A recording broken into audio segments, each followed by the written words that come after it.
দুই পাশে আমি ভালোভাবে রশিটাকে লক করে দেব। আমার ভিডিওটা যদি আপনাদের ভালো লেগে থাকে অবশ্যই একটি ফলো দিয়ে যাবেন। এই যে আমার রশিটা পুরো পেঁচানো হয়ে গেছে, দেখুন কত সুন্দর লাগছে এটা দেখতে।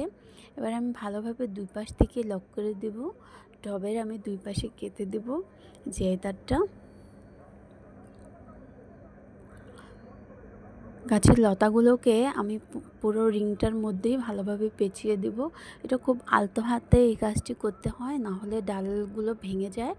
এগুলো লতাগুলো খুবই হালকা হয়, এগুলো খুব সেনসিটিভ, এগুলোকে খুব আস্তে আস্তে করতে হয়। এটা আমি চেষ্টা করেছি দুই পাশেই যাতে ইকুয়ালভাবে করা যায়।